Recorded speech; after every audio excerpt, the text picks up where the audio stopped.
My sister sold our mother's necklace. The one thing that carried every memory she left behind, gone. Not lost, not stolen, sold. I found out by accident. One random evening, when I opened the box Mom had given me before she passed, and saw nothing but an empty space where her soul used to rest. It wasn't just gold and sapphire. It was her laughter at Christmas dinners, her scent when she hugged us goodnight, her voice telling us to stay together no matter what. And Grace, my sister, she traded it for cash. For a new beginning. For a life she didn't even earn. But here's the thing about karma. It doesn't chase anyone. It walks silent, patient, and one day it catches up. Stay with me till the end. Because this isn't a story about jewelry or inheritance. It's a story about how greed cost my sister everything she loved, and how karma doesn't need revenge. It becomes it. If you've ever trusted your family and been betrayed, then hit that like button, share this story, and subscribe for more tales where karma delivers justice. My name is Ethan Carter. I'm 38 years old, and for most of my life, I believed family was the one thing that never broke. My mother, Margaret Carter, taught me that. She had this gentle way of making even the worst days feel warm. The kind of woman who believed in Sunday dinners, handwritten notes, and hugs that could fix almost anything. My sister, Grace, was 5 years younger than me. From the day she was born, she had a fire in her, bright, ambitious, restless. Mom used to say Grace would either change the world or burn it down trying. I never knew which part would come true. Our father, Robert Carter, was the opposite of Mom. He wasn't cruel, just distant. He worked long hours, rarely spoke, and when he did, it was usually about money or responsibility. Mom was the heart of our home, and Dad was the silence that filled the spaces when she stopped talking. The necklace, that sapphire heirloom, was the heart of her story. It wasn't flashy, just timeless. Deep blue stone framed by silver, passed down through generations of women in our family. Mom used to wear it every year on her anniversary, and she'd say, "This isn't just jewelry, it's a promise, to protect what matters most." When she got sick, that necklace rarely left her neck. Even when the chemo made her weak, she'd still wear it, said it helped her feel alive. I was 28 when she passed. Grace was 23, just starting her life, already dreaming of cities and lights far from home. I remember the night before Mom left us. She called us into her room, the air smelled like lavender and medicine, and she took off the necklace. Her hands trembled, but her voice didn't. She said, "Ethan, you'll take care of this. And Grace, you'll take care of each other." I nodded. Grace smiled faintly but didn't meet my eyes. Even then, I felt something shift, like a small crack forming under the surface of love. After the funeral, things changed. Grace moved to the city within months, chasing business degrees and parties I couldn't keep track of. Dad sold the house and went to live near his brother in Oregon, saying he needed peace. I stayed behind, in the smaller town, in the same house Mom had loved, keeping her garden alive, her books neatly stacked, and that necklace locked away in her old wooden box. For years, Grace would visit on holidays. We'd sit across from each other at the table, trying to pretend we were still close. But every time she looked around the house, I could see it, that flicker of resentment. Like she wanted to escape everything that reminded her she was still part of us. One night, about 3 years after Mom's passing, we had one of those rare heart-to-hearts. She told me she envied me, how I could stay in one place, surrounded by ghosts, and still look content. I told her I wasn't content, I was just keeping promises. She laughed and said, "You and your promises. They don't pay bills, Ethan." It stung, but I didn't argue. Grace had always been like that, restless, chasing more, never satisfied with enough. When her business dreams started, she called often, telling me about fashion lines, online boutiques, investors. I supported her, even sent her some money when she needed it, because that's what family does. That's what Mom would have wanted. But over time the calls became shorter, then fewer, then none. Until the day I found the box. Until the day I realized the crack between us wasn't small anymore. It had split completely. And the necklace, Mom's promise, had vanished with her name written all over it. It was a quiet Sunday evening, the kind that feels almost too peaceful, like the world is holding its breath. I was cleaning the attic, sorting through old boxes I hadn't touched since Mom's passing. Dust floated through a beam of light cutting across the room, and for a second, it felt like time had frozen up there, every corner holding a memory I hadn't been ready to face. That's when I saw it, the small mahogany jewelry box. Mom's box. The same one she had handed to me that night before she died. My heart warmed for a moment, just remembering her hands as she'd placed it in mine.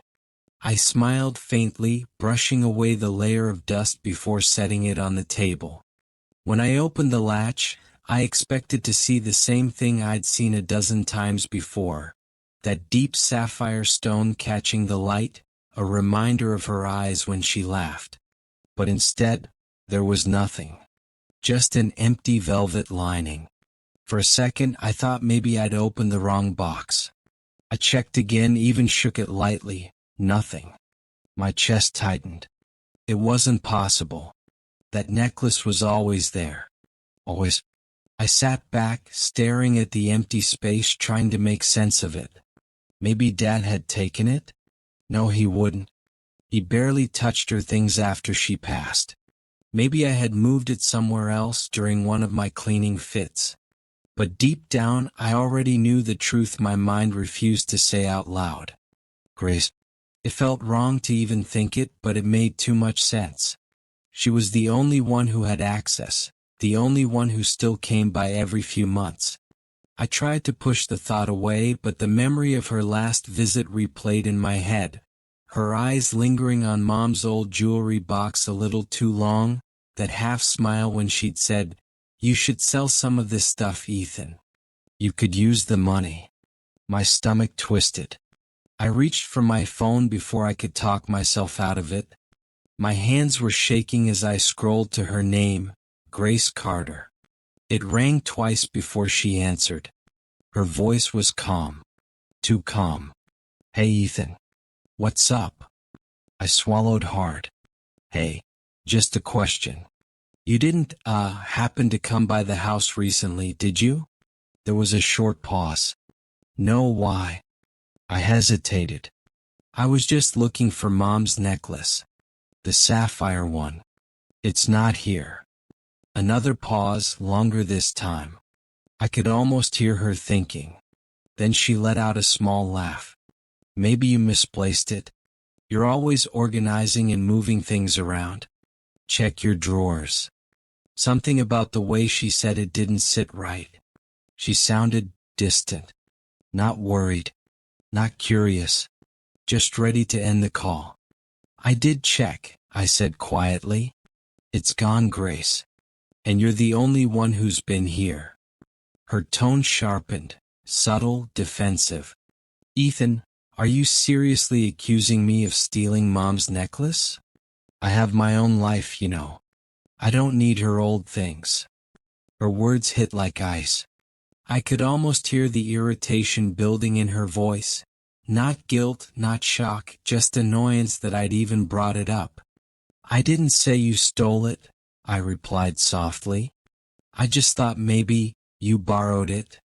"Borrowed it?" She scoffed. "For what, Ethan?" "To wear at business meetings." Silence hung between us. Heavy. Suffocating. Finally she sighed. "Look, I'm busy right now. I'm sure it'll turn up. Don't stress about it, okay?" And just like that she ended the call. I sat there for a long time, staring at my reflection in the phone screen. My heart was racing, but my mind felt numb. I didn't want to believe she could do it. Not Grace. Not my sister. But that tone, that calm, rehearsed tone, I'd heard it before. Back when we were kids, every time she lied to Dad about breaking something and blamed it on me. That same smooth voice, confident and unbothered. I put the phone down and looked back at the empty box. The house was silent again, but it didn't feel peaceful anymore. It felt hollow, like someone had taken more than just a piece of jewelry. They had taken the one thing that kept this family together. And in that silence, something inside me shifted. Doubt turned into suspicion. Suspicion began to turn into truth. The necklace was gone. And deep down I already knew who took it, and why. That night I couldn't sleep. The house felt too quiet, every creak in the walls echoing through my thoughts. I kept seeing that empty jewelry box every time I closed my eyes.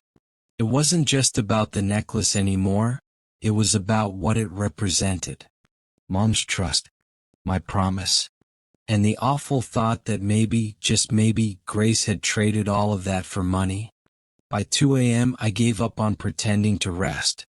I sat down at my desk, the glow from my old laptop lighting the dark room. The idea sounded ridiculous even in my head, searching for a single necklace online, but I needed to know.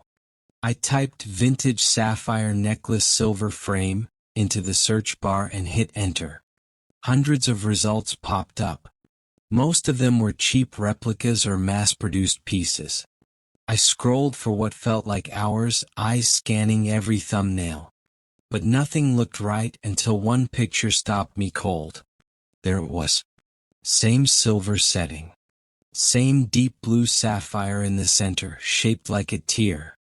Even the faint scratch on the right edge of the clasp, the one Mom said came from when her grandmother wore it to a wedding, it was there. My pulse quickened.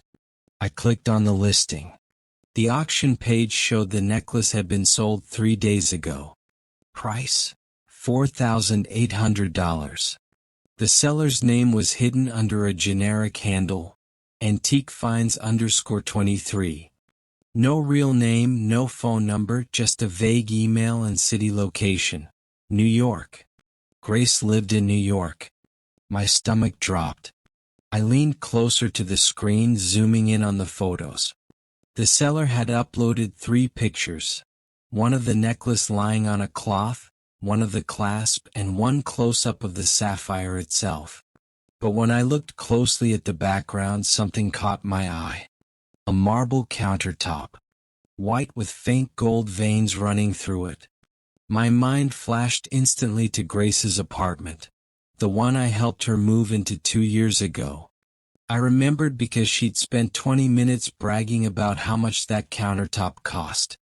Italian marble, she said proudly. Symbol of success. Was the same one. My throat tightened. I stared at the image until my vision blurred, until the truth pressed down so heavy on my chest I could barely breathe. There was no denying it now. No more pretending. She sold it. She actually did it. The hurt came first, sharp, cutting. Like something had been ripped out of me. Then came the anger, slow and quiet, building underneath. It wasn't the kind of rage that made you scream or throw things. It was the kind that made you cold. The kind that stayed. I clicked through every detail of that auction page, reading the description over and over. Genuine vintage sapphire necklace, family heirloom, perfect condition. The words stung. Family heirloom. She'd even written that. I opened another tab and searched the buyer's information. The site hid direct details, but it allowed messages to be sent to buyers through a secure system. I hesitated, fingers hovering over the keyboard. What could I even say? Hi, my sister sold my dead mother's necklace. Can I have it back? It sounded pathetic. Hopeless. I closed the tab. Instead, I opened Grace's social media. Her page looked like a highlight reel, Champagne glasses, designer clothes, soft smiles, and perfect lighting. I scrolled until I found a post from 3 days ago. She was standing in her boutique, holding a grand opening sign with the caption, "New beginnings. Dreams do come true." My jaw tightened. New beginnings. With what money, Grace? I clicked on her tagged photos, business launch parties, champagne toasts, smiling investors. She looked happy, confident, proud. And all I could think about was Mom's voice, that night she gave me the necklace. Protect what matters most. I felt like I'd failed her. Around 4 a.m., I sat there staring at Grace's smiling face on the screen. My heart didn't hurt anymore. It just felt heavy. I realized I wasn't sad because she sold the necklace. I was sad because it proved what I'd been avoiding for years. We weren't really family anymore. We were just two people connected by a last name and a memory she no longer respected. The next morning, I made coffee and sat at the kitchen table thinking. There was a part of me that wanted to call her right then, to yell, to demand answers. But another part of me knew it wouldn't change anything. Grace didn't feel guilt. She felt justified. And that was the moment I understood something important. Revenge wasn't about shouting or proving a point. It was about patience, about letting the truth destroy itself. I didn't know how or when, but I made a silent promise to Mom right then. I'd get that necklace back. And I'd make sure Grace understood the cost of what she'd done, not with anger, not with violence, but with silence. Because silence, when it comes from the right person, speaks louder than any revenge ever could. 3 days. That's how long I waited before driving to New York. 3 days of replaying the same thoughts, the same questions, the same anger that refused to fade. I didn't tell her I was coming. I didn't want excuses or rehearsed lines. I wanted to see her face when she realized I knew. The city looked louder than I remembered. Bright lights, car horns, people rushing with purpose. It was everything Grace had ever wanted. Noise, movement, attention. I parked a few blocks from her boutique, my fingers gripping the steering wheel tighter than I meant to. Through the glass I could see her. She was laughing with a customer, her hair perfect, her smile polished. She looked like she belonged to this world now, confident, successful, untouchable. But all I could think was, she sold Mom for this. I walked in, the little bell above the door chiming. The scent of perfume and new fabric filled the air. Grace turned, her eyes lighting up for half a second before confusion crept in. "Ethan," she said, surprised. "You didn't tell me you were coming." "I know," I said quietly. "Didn't want to interrupt your new beginnings." Her smile faltered just slightly, but she recovered quickly. "What's that supposed to mean?" I didn't answer. Instead, I reached into my jacket and pulled out the printed auction photo, the one I'd stared at for hours. I placed it gently on the counter between us. For a second, her face didn't move. Then her eyes flicked down to the paper, and I saw it, that tiny flash of panic before she hid it behind a practiced calm. "I found Mom's necklace," I said. My voice was steady, but my heart was pounding. "Online. Sold 3 days ago. Same scratch, same stone. And that countertop in the picture? It's yours." She looked away for just a second too long before letting out a dry laugh. "Ethan, seriously? You drove all the way here for some online photo? You're being paranoid." I didn't blink. "Am I?" She sighed, crossing her arms. "You really think I'd sell that old thing? For what? I'm not that desperate." $4,800, I said quietly. "That's what the auction went for. The same week your boutique opened." Her lips parted, but no sound came out. Then her expression hardened. "You've been spying on me? Going through my business?" You have no right. Mom trusted us. I cut in, my voice sharper now. She trusted you. She gave us one promise, to take care of each other, and you broke it the second you turned her memory into profit. Grace slammed her hand on the counter. You don't get it, Ethan. You never did. The words echoed in the small shop. She took a breath, her voice trembling now, but not from guilt. From frustration. You think sitting in that old house makes you loyal? That keeping Mom's stuff locked in boxes is some kind of tribute? It's not. It's pathetic. You're stuck, Ethan. Still living in her shadow while I'm actually doing something with my life. By selling her soul? I asked quietly. She looked away. Her jaw clenched. I knew that silence. It was the same one she had when she got caught lying as a kid. Grace, I said softly, just tell me the truth. Her shoulders dropped slightly.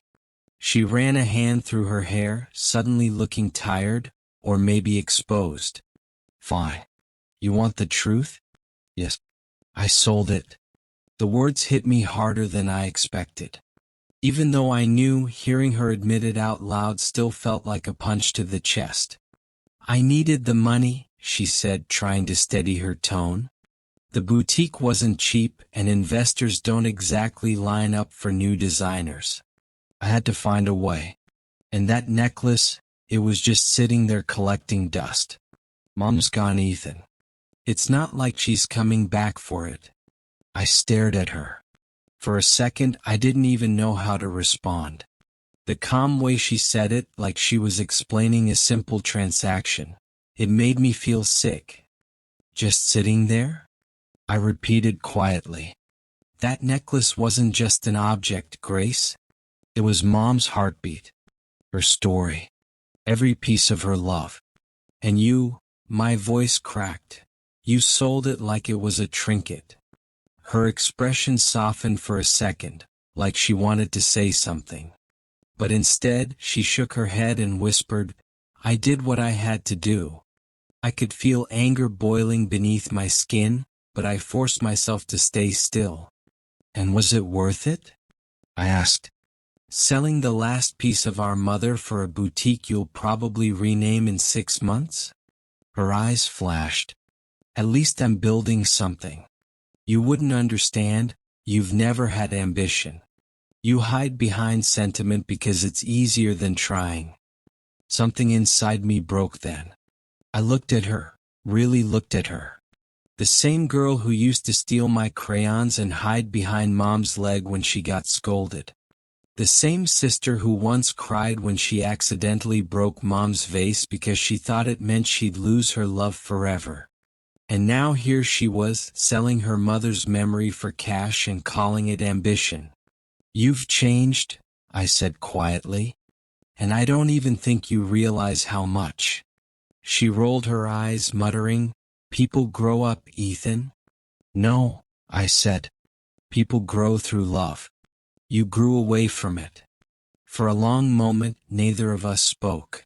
The noise from outside, cars, voices, city life, filled the space where our bond used to be. Finally, I folded the photo and slid it back into my pocket. I'm not here to fight, Grace. I just wanted to hear you say it. She crossed her arms again, defensive. So what now? You're going to judge me? Tell Dad? Post about it online? I shook my head. No. I'm done talking. I turned to leave. Behind me, I heard her voice tremble, not from regret, but irritation. You think walking away makes you better than me? I paused at the door. No, I said softly. It just makes me free. And for the first time in years, I meant it. As I stepped outside, the cold air hit me like a wave. I didn't look back. I didn't need to. The distance between us wasn't measured in miles anymore. It was measured in the silence that followed, the kind that comes after truth finally breaks something you can't fix. That was the moment I realized something important. I didn't need to punish her. I didn't need revenge. Because people who sell truth for greed eventually end up paying more than they ever earned. I drove home that night with the city lights blurring past me, each one reflecting off the windshield like fragments of memories I couldn't put back together. The anger had faded by then, replaced by something colder, quieter. Grace's confession replayed in my head over and over. Not the words, the tone, the confidence. The way she said, "I did what I had to do." There wasn't shame in her voice. There was pride. She truly believed she'd done the right thing. That kind of arrogance, it doesn't learn from confrontation. It only learns from consequence. So I stopped asking why she did it, and started wondering how I'd make sure karma found her. It started small. A hunch. A whisper in the back of my mind that her boutique, her so-called dream, wasn't as perfect as it looked online. I opened my laptop again that night, searching for her store's name, Maison Grace. The site was polished, full of high-end photos, luxury branding, and a partnership section that listed a name I didn't recognize, Logan Hale, Executive Partner. I clicked on it. A quick search told me Logan was a serial entrepreneur, the kind who hopped from business to business like a ghost. No consistent record, just trail after trail of vanished companies and complaints buried under fancy websites. Something about that name stuck with me. I opened a few business forums and typed Logan Hale Boutique Scams. Within seconds the results appeared. Complaints. Dozens of them. Invested $50,000. Company dissolved overnight. Used fake invoices and offshore accounts. Victim of tax fraud under his old brand, Orem Atelier. My pulse slowed, steady, almost calm. Grace had partnered with a con artist, and for the first time since this whole thing began I felt nothing. No shock, no pain, just inevitability. Like the universe was quietly pulling strings I didn't need to touch. Still, I needed proof, not for revenge but for truth. Over the next few days I started collecting everything I could find. Screenshots of his old companies, public records, archived web pages, and tax filings that didn't add up. It was all there, in plain sight: shell corporations, duplicate invoices, false statements. And then, as I dug deeper, I noticed something else. A trail that led directly to Maison Grace. Invoices under Grace's company name, transferred to Logan's offshore account. The same business address, the same payment methods. Grace wasn't just a bystander. She was part of it, whether she knew it or not. I sat there, staring at the spreadsheet I'd made, my cursor blinking like a heartbeat. I thought about calling her, about warning her. But then I remembered her face when she said, "You're stuck in the past." Maybe I was. But the past had something she'd long forgotten: integrity. So I made a decision. No confrontation this time. No raised voices, no guilt tripping. Just silence and justice. Because sometimes karma doesn't need witnesses. It only needs truth. I created an anonymous account using a VPN. No personal details, no trace. Just a nameless sender. Then I composed an email, short, factual, emotionless. Subject: potential tax and fraud violations, Maison Grace Boutique. Body: I'm submitting digital evidence of financial misconduct connected to Maison Grace Boutique and its managing partner, Logan Hale. Enclosed are business records and payment logs showing suspicious transactions, offshore transfers, and falsified invoices. Please review for potential IRS and financial fraud violations. Anonymous. I attached the files. Every screenshot, every record, every piece of truth they tried to hide under luxury branding. Then I sat there for a long moment, finger hovering over send. I thought of Mom. Of her gentle voice, her warmth, her faith in us. "I trust you both to do the right thing," she had said once. I smiled sadly. "I am Mom," I whispered. Then I clicked send. The email disappeared into the digital void, silent, unstoppable. No fireworks, no dramatic music. Just the soft hum of the computer and the faint sound of rain outside. For the next few days, I went on with life as if nothing had happened. Went to work, cooked dinner, repaired an old shelf in the hallway. But deep inside, I knew something was set in motion. I didn't know when it would happen or how, but I knew karma had begun its quiet walk toward Grace. And when it finally reached her, it wouldn't shout. It would whisper, "Remember what you sold." I didn't need to chase revenge anymore. I'd already released it into the world, in the form of evidence and silence. And silence, I'd learned, was the purest sound of karma arriving. It started quietly. The kind of quiet that carries an invisible weight. Something in the air, something that feels like the universe holding its breath before a storm. A week passed. Then another. I told myself not to check. Not to search her name online. But one evening I couldn't help it. I opened my laptop, typed Maison Grace Boutique into the search bar and hit enter. The first result wasn't her website. It was a news article. IRS launches investigation into boutique chain linked to fraudulent invoicing. I froze. My eyes darted to the photo below the headline. Her store, the same glass windows, now covered with yellow tape and government seals. In the background, you could see blurred figures in suits carrying boxes of files and ledgers. The words blurred as I read them. Sources claim the IRS investigation began after an anonymous tip revealed links between Maison Grace's accounts and offshore holdings connected to known fraudster Logan Hale. Logan Hale. Her partner. My breath caught when I read the next line. Founder Grace Carter is under review for financial complicity pending investigation.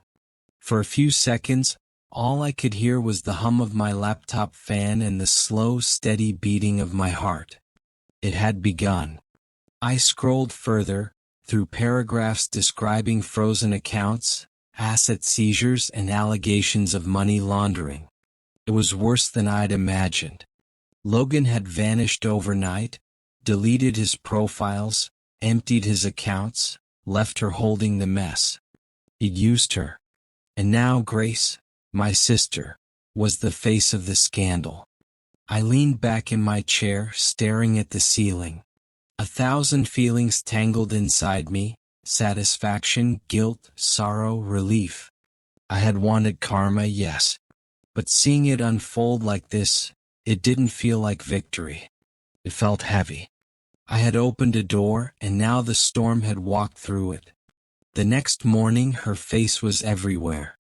Headlines, news tickers, social media posts. Designer Grace Carter's boutique shut down amid tax evasion probe. From success to scandal, the fall of Maison Grace. Business partner missing. Authorities search for Logan Hale. I clicked one video and there she was, Grace, walking out of her store surrounded by cameras. She looked nothing like the confident woman I'd seen weeks ago. Her hair was messy, her eyes hollow. She kept her head down, trying to hide her face as reporters shouted questions. Grace, were you aware of the fraud? Did you know Logan Hale was under investigation? Are you facing charges? Her voice cracked through the noise. No comment. She looked small, fragile. And for the first time in years, I didn't see the woman who betrayed me. I saw my little sister, the girl who used to hide behind me when thunder scared her, who cried when she dropped her ice cream, who clung to Mom's hand like it was the only safe thing in the world. Now she was standing in the storm alone. That night I couldn't eat. I just sat in my living room, the glow of the TV flickering across the walls, replaying the footage again and again. I wanted to turn it off to shut out the guilt that crept up my throat. But I couldn't. Because deep down I knew this was what she chose. Still, knowing didn't make it easier to watch. Days passed. The investigation deepened. News outlets uncovered Logan's previous scams, tracing a web of shell companies across 3 states. Grace's boutique was one of the central fronts. They called her complicit. They called her reckless. They called her greedy. Every word cut deeper than I expected. A week later, another headline appeared: Maison Grace officially declared insolvent. Assets seized. The boutique was gone. The store, the brand, the dream, wiped out in less than a month. And Logan? He vanished completely. No trace. No arrest. No closure. The public turned fast, as it always does. The same people who praised her now flooded her page with insults, betrayal, mockery. She had it coming. Karma's real. Play stupid games, win stupid prizes. I didn't comment. I couldn't. Because I knew something they didn't. They thought karma was punishment. But karma is truth. And truth doesn't punish, it reveals. One night, as rain tapped softly against the window, my phone buzzed. A message. Unknown number. Ethan. I know it was you. I stared at the screen.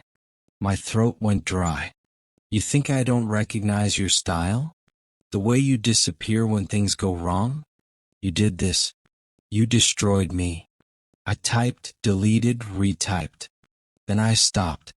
She wasn't wrong, but she wasn't right either.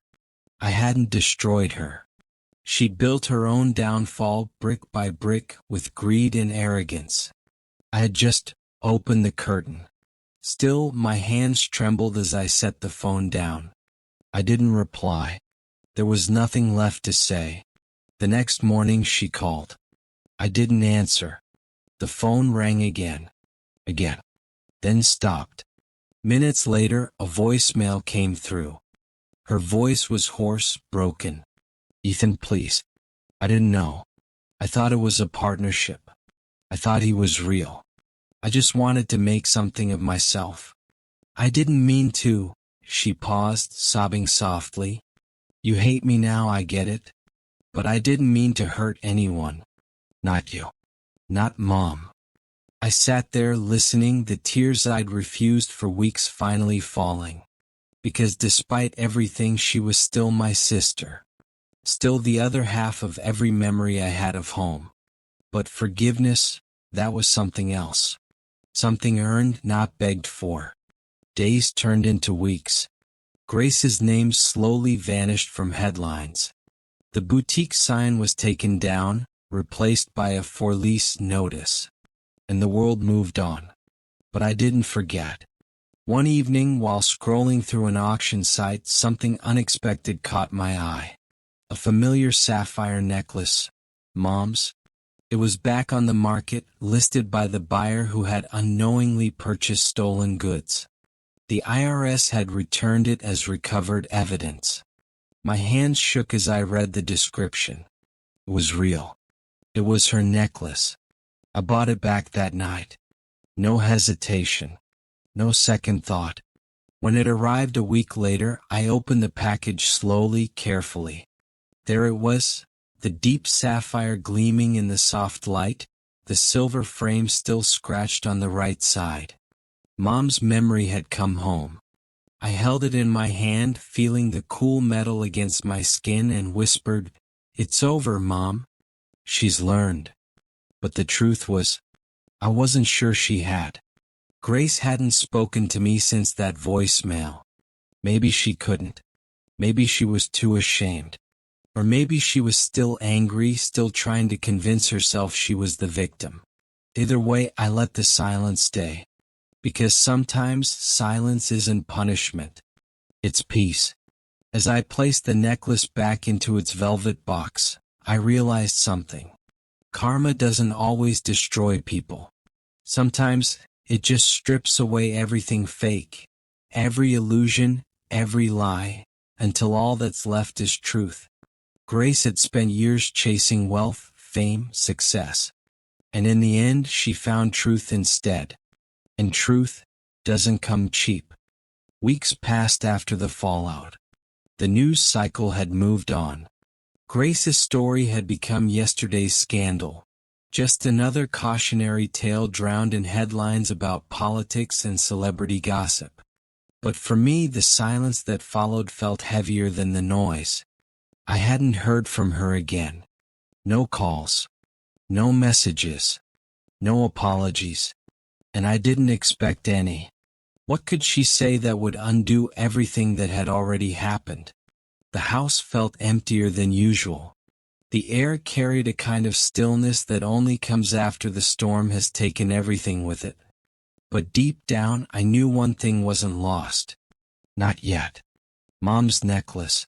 Even though the IRS investigation had seized it as part of Grace's case, the thought that it might still be out there, passed from one stranger to another, wouldn't leave me alone. So one evening I made a promise to myself. I'd find it. No matter where it had gone, I'd bring it home. I started digging. Slowly at first, collector sites, antique jewelry forums, and private auction groups. I made posts describing the necklace, a sapphire teardrop set in a silver frame, engraved initials MC hidden beneath the clasp. Most people ignored the message. Some offered fake leads, even tried to sell replicas. But one night, after almost 2 weeks of searching, I got a reply. A user named Old Soul Collects responded with a simple message. I believe I may have purchased that exact piece. It was part of a charity auction lot 3 months ago. Are you related to the original owner? My heart jumped. I replied immediately, explaining the story, how it belonged to my mother, how my sister had sold it without permission, how it wasn't about money but meaning. The next morning I woke up to another message. Mr. Carter, I had no idea. I'm so sorry for what your family went through. The necklace is in my possession. I bought it because it reminded me of my late wife. She passed last year. But after reading your message, I believe it's time it returns home. I just stared at the screen, the words blurring as tears filled my eyes. The buyer's name was Arthur Bennett, a retired schoolteacher from Maine.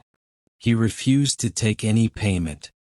It doesn't belong to me, he wrote. It belongs to the memories it carries. A week later, a small package arrived at my door. Brown paper, carefully wrapped, the handwriting elegant and old-fashioned. I carried it inside with both hands as though it were something fragile, something sacred. I set it on the table, my fingers trembling slightly as I peeled away the tape and folded back the wrapping. Inside, a small wooden box, not the original but still beautiful. I opened it and there it was. Mom's necklace. The sapphire caught the afternoon light, casting a soft blue reflection across my palm. The same delicate scratch glimmered on the clasp like a scar, proof that it had lived, survived, and somehow found its way back. For a long time I couldn't move. I just sat there, holding it, the weight of it resting against my skin. It felt like holding her hand again, warm in memory, cold in reality, but somehow still alive. Memories flooded back. Mom humming in the kitchen, her perfume on Sunday mornings, her laughter echoing through the house. I remembered the day she gave me the necklace, saying softly, "Family is the chain that never breaks, Ethan. Even when it's tested." And she was right. The chain had been tested, bent, strained, nearly destroyed, but it hadn't broken. Not completely.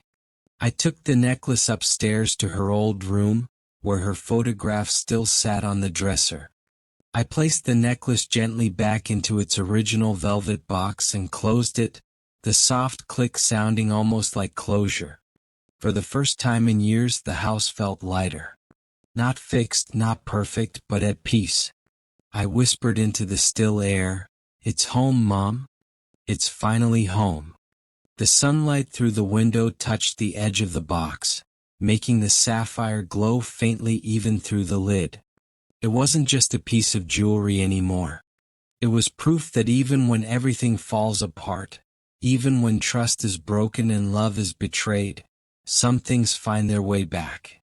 Sometimes not through revenge, not through anger, but through patience, truth, and the kindness of strangers. I sat there for a while longer, just breathing, just feeling. And in that silence, I realized something I hadn't before. This wasn't the end of Mom's story. It was the continuation of it. Because even in her absence, she brought me back to the one thing she always believed in: redemption. It was late afternoon when I heard the knock.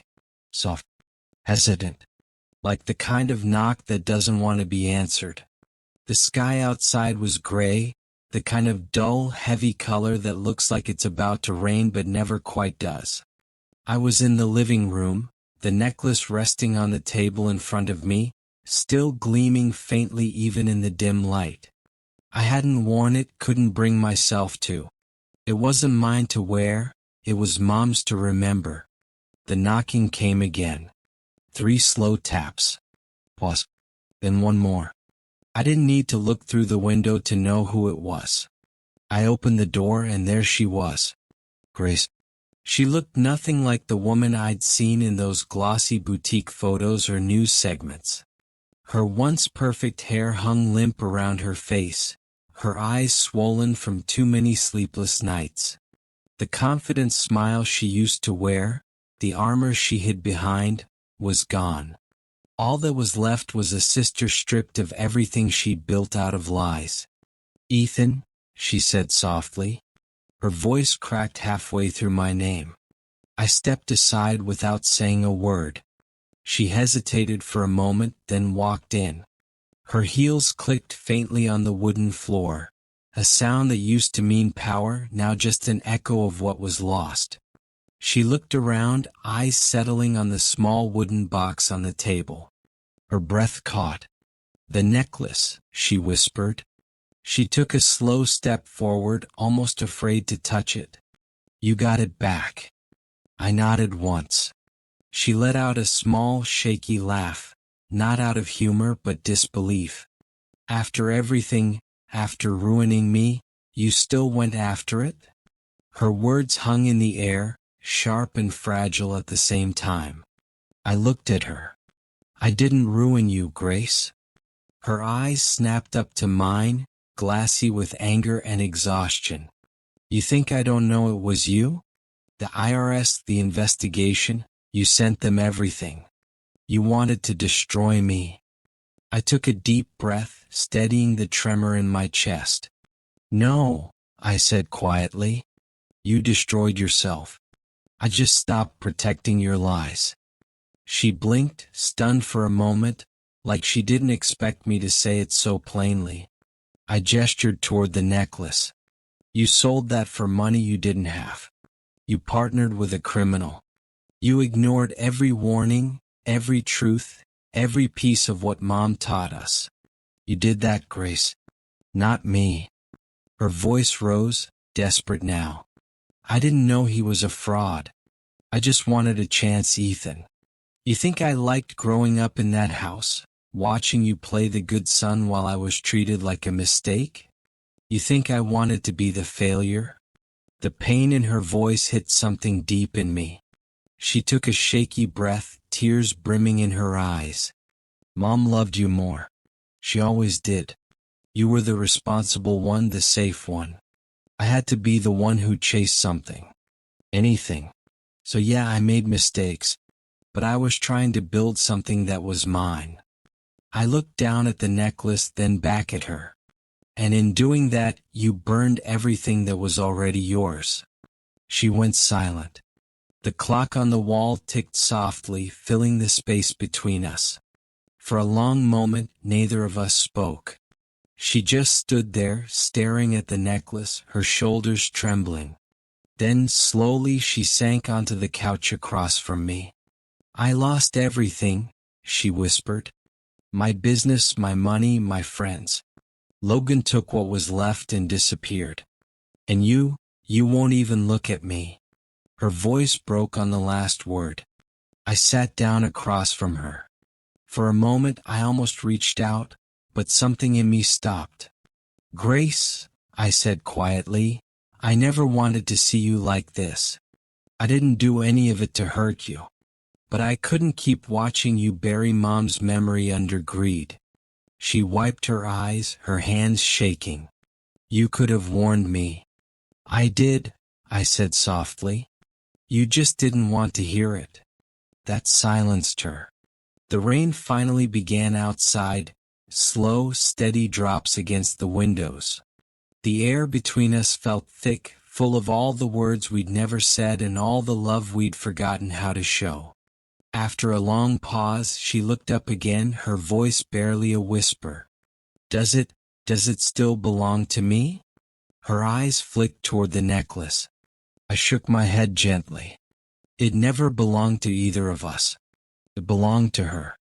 To what she wanted for us. Grace's lips quivered. And what was that? Forgiveness, I said simply. But forgiveness doesn't mean forgetting. She let out a trembling breath, staring at the necklace one last time. For a moment I thought she might reach for it, claim it again, make one last selfish choice. But instead she stood. Her voice was quiet, broken, defeated. I don't know how to fix any of this. I met her gaze. Then start by not breaking anything else. She nodded slowly. There was no fight left in her. Just acceptance, like a flame that had finally burned itself out. As she turned toward the door, she hesitated. Do you hate me? I thought for a long moment before answering. No, I said softly. But I don't trust you. Not yet. Her eyes glistened, but she didn't argue. She just nodded, once small and sad, and walked toward the door. When she reached it, she paused again. Ethan. Yeah. Tell Mom I'm sorry, she whispered. And before I could respond, she stepped outside into the rain. I watched from the doorway as she walked down the path, her coat darkening under the drizzle. She didn't look back and I didn't call her name. There was nothing left to say. When the sound of her footsteps faded, I closed the door. The quiet that followed wasn't heavy anymore. It was clean. Honest. I turned back toward the table, where the necklace still lay gleaming faintly under the gray light. Ashes and silence. That's all that was left between us now. But somehow that silence felt sacred, like the sound of a wound finally learning how to heal. The rain didn't stop that night. It fell steady, gentle. The kind of rain that doesn't rage, doesn't destroy, just washes everything clean. The house was quiet again, but this time, it wasn't the suffocating kind of quiet that used to hang in the air after every argument, every loss. It was softer. Almost peaceful. I sat by the window, a cup of coffee cooling in my hands, watching the droplets race down the glass. The necklace sat on the table beside me, resting in its velvet cradle. The sapphire caught a faint reflection from the streetlight outside, flickering like a heartbeat, still alive, still here. For the first time in years, I didn't feel the need to fix anything. Not Grace. Not the past. Not even myself. Mom used to say that silence could mean two things: the calm after peace or the space after pain. For so long I thought our family's silence was the second kind. A hollow kind. The silence that follows betrayal, when words have done all the damage they can. But now it felt different. This silence wasn't empty. It was earned. People think revenge is loud. A dramatic confrontation, shouting, chaos, the sound of someone else's downfall. But real revenge? Real closure? It's quiet. It's when you can sit alone and no longer feel bitterness eating away at you. It's when the person who hurt you fades into the background of their own mistakes, and you just let them. That's the truth I'd learned through all of this. Grace would carry her choices for the rest of her life. The guilt, the regret, the echoes of what she lost. But that was her storm to live through, not mine anymore. I'd spent too long standing in the rain, trying to shield her from her own thunder. Now I was done. I reached for the necklace, feeling its familiar weight in my hand. I ran my thumb over the smooth sapphire, tracing the same lines I had as a child, when Mom used to wear it on Sundays. Peace, I whispered to no one in particular. That's all I ever wanted. And for once I felt it, not as a fleeting moment but as something real. Something that had finally taken root inside me. Outside, the rain slowed to a drizzle. The clouds began to break, revealing the faintest hint of dawn on the horizon. The light hit the necklace again, scattering small glimmers of blue across the room, little sparks of hope, reflected in a space that had finally stopped holding grief. I placed the necklace back in the box, closed the lid, and set it gently on the shelf where Mom's photo still stood. She was smiling in that picture. Calm, proud, timeless. For the first time in a long while, I felt like I could smile back. This wasn't victory. It wasn't vengeance. It was something deeper. Acceptance. The kind of peace that doesn't come from making someone else fall, but from finally standing up again yourself. As the morning light filled the room, I took a slow breath and let it all go. The anger, the sadness, the endless need to understand why. None of it mattered anymore. Mom's memory was safe. The necklace was home. And I was free. So if you're listening, to anyone who's ever been betrayed by their own blood, who's felt the sting of losing something sacred, remember this. You don't always need to fight back to win. Sometimes the most powerful revenge is simply finding peace. Because when the storm ends, and all that's left is silence, that's when you'll finally hear yourself again. They say betrayal burns fast, hot, furious, and loud, but karma burns slow. It takes its time. It watches, it waits, and when it finally arrives, it doesn't need an audience. That's the thing about life. Sometimes the justice we crave doesn't come through screaming matches or courtroom victories. Sometimes it comes quietly in the form of peace. The kind that settles over you once you stop chasing revenge and start reclaiming your own story. Ethan learned that the hard way. He didn't destroy his sister. She destroyed herself through greed, pride, and lies. All he did was step aside and let the truth do what truth always does. Rise. And when it did, it burned brighter than any revenge could. So, if you've ever been betrayed, if someone's ever sold your trust for their own gain, remember this. You don't have to fight fire with fire. Sometimes you just have to walk away and let the flames consume themselves. Because karma doesn't miss. It never does. And when it's over, when the smoke clears and silence takes its place, that's when you'll finally realize peace is the sweetest form of revenge. If this story hit you somewhere deep, if it made you think of your own version of betrayal and justice, make sure to like this video, share it with someone who needs to hear it, and subscribe for more true life tales of revenge, redemption, and karma served cold. Because here, every story reminds us, no sin goes unseen, and no heart stays broken forever.